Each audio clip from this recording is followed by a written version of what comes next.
Welcome to the Mussar video blog. Here we're standing now a few days before Tisha B'Av. Tisha B'Av is a day that we remember the destruction of the first temple, second temple, and numerous other calamities. I was thinking about it, and the second temple's destruction was not just the destruction of a building, but it sent the Jews into exile.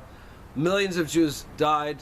The last 2,000 years almost, we've been all around the world exposed to torture, oppression, and you name it.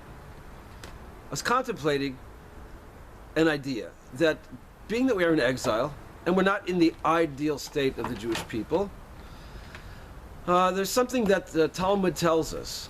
The prophet Yechezkel chastised the people and said, you didn't learn from the nations around you. And the Talmud poses the question, because in another verse, the prophet Yechezkel, Ezekiel, chastises the people and says, you did learn from the people around you. A seeming contradiction. One time they're castigated because they did learn, another time because they didn't learn. And the Talmud answers with the answer, the resolution of this is that you didn't learn the good stuff, but you did learn the bad stuff. You were living under the influence of other nations, and there's some good stuff to teach us, but there was some bad stuff that we shouldn't have learned, and you got it backwards. You learned the wrong stuff. Okay, I was thinking about that. Like, what can we take from this on a very practical level? Here we are still, many of us are back in the land of Israel, a lot of us aren't, and we're under the influence of the environments that we live in. And there's a lot of good stuff here. And we should definitely learn from the good stuff. But I was thinking, let's focus on a few points, the negative points that our society provides for us, and recognize it and know that we shouldn't fall into it and we should take precaution.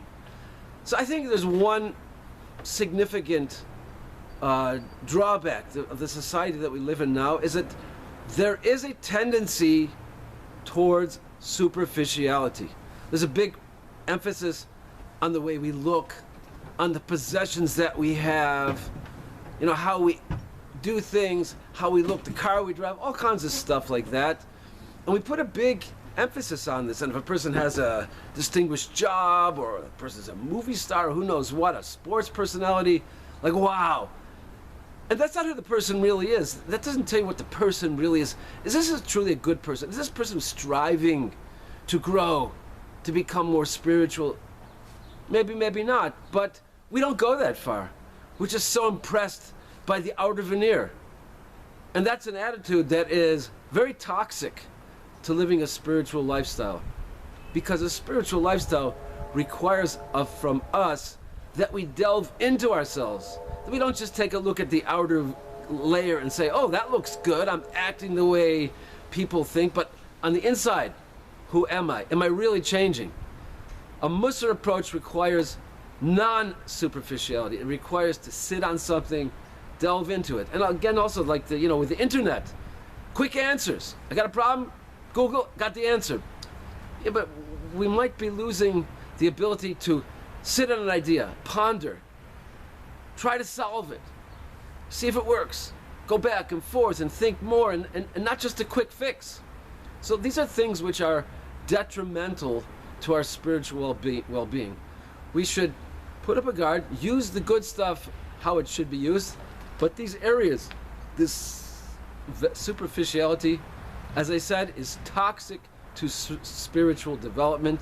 Spiritual development requires time, depth, understanding, working at something, being patient with ourselves as we grow, and achieving. And hopefully we can take this lesson and we can continue to grow in a very deep, meaningful way. See you next time.